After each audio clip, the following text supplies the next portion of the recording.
کیا آپ جانتے ہیں کہ حضرت آدم علیہ السلام کے زمین پر قدم رکھنے سے پہلے یہ دنیا کیسی تھی؟ کیا یہاں خاموشی کا راج تھا یا پھر کوئی ایسی دنیا آباد تھی جس کا تصور ہی ہماری روح کو فنا کر دے؟ چلیے آج میں آپ کو ایک ایسی سچی کہانی سناتی ہوں جو آپ کو صدیوں پیچھے ایک انوکھی دنیا میں لے جائے گی۔ بہت بہت پہلے، جب نہ یہ آسمان تھا نہ یہ ہریالی، تب صرف اللہ کی ذات تھی۔ اللہ پاک نے سب سے پہلے قلم کو پیدا کیا اور حکم دیا کہ جو کچھ ہونے والا ہے سب لکھ دے۔ پھر دیکھتے ہی دیکھتے پہاڑ بنے، سمندر لہرانے لگے اور زمین وجود میں آئی۔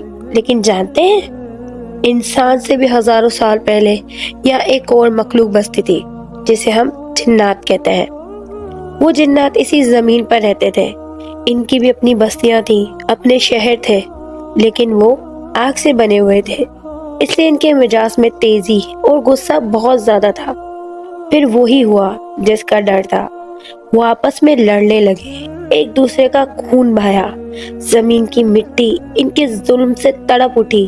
آخرکار اللہ کے حکم سے فرشتوں نے آ کر انہیں دور دراز جزیروں کی طرف بھگا دیا۔ کہانی یہاں اور بھی دلچسپ ہو جاتی ہے۔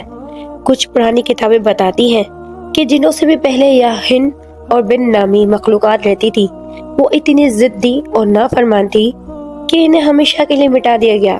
آج جو ہمیں زمین کے نیچے سے کروڑوں سال پرانے ڈھانچے اور ڈائنوسورز کی ہڈیاں جو ملتی ہیں نا، بہت سے لوگ یہی کہتے ہیں کہ یہ اسی پرانی دنیا کے نشانات ہیں۔ پھر وہ گھڑی آئی جب اللہ نے فرمایا، میں مٹی سے ایک نیا خلیفہ بنانے والا ہوں۔ فرشتے جو پہلی والی مخلوقات کا انجام دیکھ چکے تھے، تڑپ کر بولے، اے اللہ، کہ تو پھر ایسی مخلوق بنائے گا جو زمین پر خون بہائے گی؟ لیکن اللہ نے وہ جواب دیا جو رہتی دنیا تک سب کے لیے ایک راز ہے۔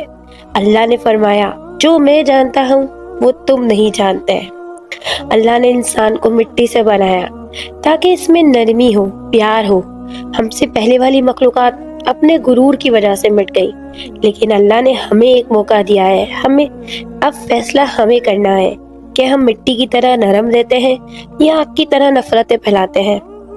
دوستو، تاریخ اور دین کی ایسی بہت سی سچی باتیں اور انوکھے قصے ابھی اور بھی ہیں جو آپ کے علم میں اضافہ کریں گے، اور ایسی ہی مزید پرسرار اور سچی باتیں جاننے کے لیے میرے ساتھ جڑے رہیں۔